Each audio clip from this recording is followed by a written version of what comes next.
De acordo com o dicionário Michaelis, racismo significa teoria ou crença que estabelece uma hierarquia entre as raças, etnias, doutrina que fundamenta o direito de uma raça, vista como pura e superior, de dominar outras, preconceito exagerado contra pessoas pertencentes a uma raça, etnia, diferente, geralmente considerada inferior, atitude hostil em relação a certas categorias de indivíduos. Segundo o mesmo dicionário, antirracismo é a opinião, movimento ou a manifestação que se opõe ao racismo.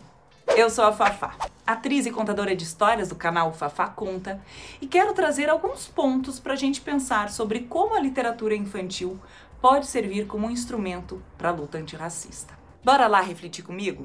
No final do vídeo vai ter dicas de obras, autores e autoras para vocês conhecerem. Na minha infância, os livros que eu lia eram protagonizados, na maioria, por animais ou pessoas brancas. Negros, quando apareciam, estavam em lugar de subserviência, escravização ou pobreza. Indígenas, certamente, se algum livro me foi apresentado, devia ser cheio de estereótipos, como índios sendo preguiçosos, passando o dia tomando banho de rio, caçando e pescando. E isso é ruim por quê? Durante muito tempo as histórias foram escritas e contadas sob o ponto de vista do opressor e do colonizador. Retrataram as pessoas brancas como a norma e o padrão ideal. Mas como essas narrativas eurocêntricas com pessoas sempre brancas no lugar de princesas, reis, rainhas, heróis da mitologia grega, da mitologia nórdica, podem representar um país de tamanho continental como o Brasil? Ou mesmo o mundo onde vivemos? Que imagens e narrativas estão sendo apresentadas e fortalecidas para as crianças em geral? As histórias promovem, dentre muitas outras coisas, o sentimento de pertença, de pertencer a um grupo, algo super importante ao ser humano. Assim, de que maneira as crianças não brancas se enxergavam nesses livros? Que espaço lhes era reservado? Da mesma forma como as crianças brancas, e nisso eu me incluo, se enxergavam nessa hierarquização das relações? Como podiam conhecer realidades distintas das vividas por elas e ampliar a sua visão de mundo? E os padrões estéticos, como eles impactaram e continuam impactando o senso comum? Bem, em pleno 2022 não dá mais para continuar reforçando aspectos que perpetuam o racismo. E é mais comum a gente pensar inclusive em pessoas negras, até porque são a maioria no Brasil, e as que mais sofrem as consequências do racismo. Mas lembre-se que muitas outras etnias podem se encaixar aqui, como os povos indígenas, por exemplo. E eu sei, você quer promover uma educação antirracista, não quer? Esteja do lado que for, sabe que precisamos admitir que existe racismo no Brasil e que estruturas foram criadas para perpetuar a hierarquização e a opressão.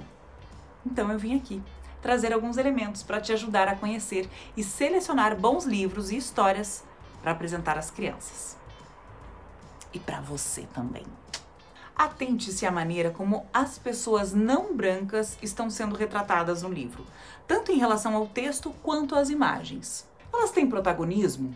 São colocadas em situações naturais, cotidianas, inseridas num contexto familiar, com suas questões frequentes como outras tantas famílias?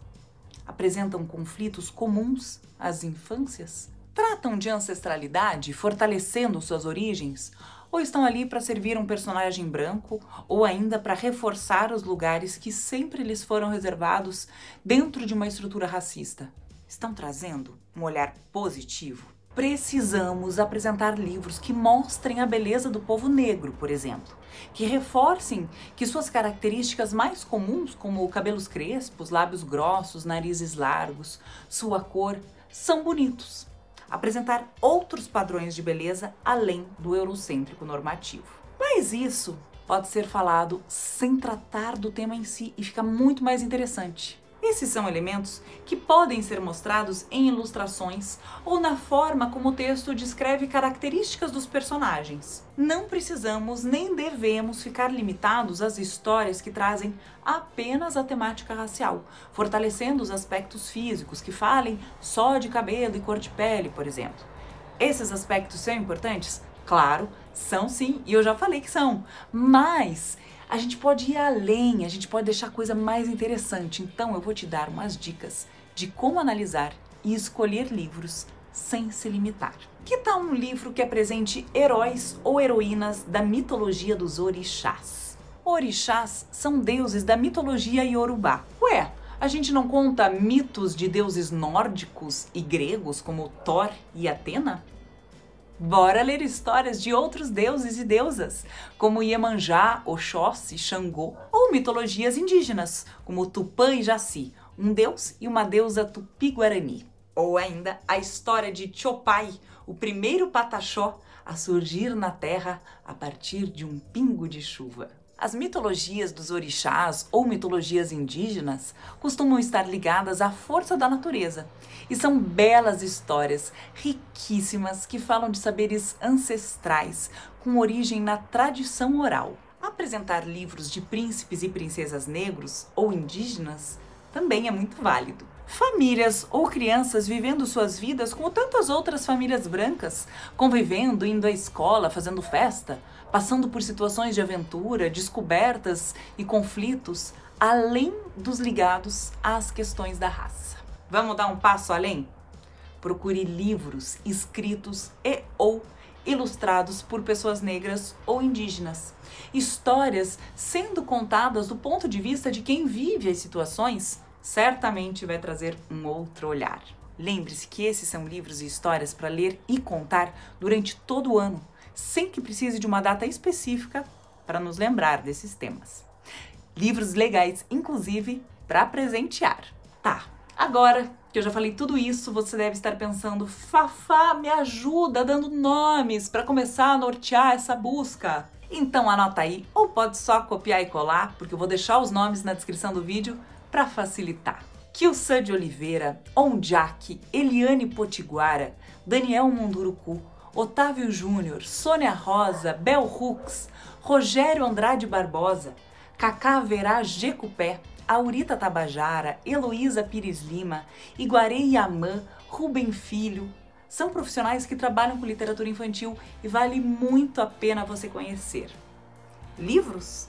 Tio Flores, uma história às margens do Rio São Francisco, Lulu adora histórias, A Mãe que Voava, A Travessia de Anatoly, Tanto, Chuva de Manga, Nós, uma antologia de literatura indígena, A África recontada para crianças, Formosuras do Velho Chico, Sábado, Chapeuzinho Vermelho e o Boto Cor-de-Rosa. Nossa, é muita gente boa produzindo literatura comprometida com uma educação antirracista desde a infância.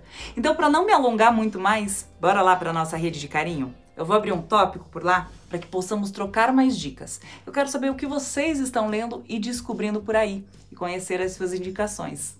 Me conta? Então, bora para lá. Beijo e ótimas histórias. Tchau!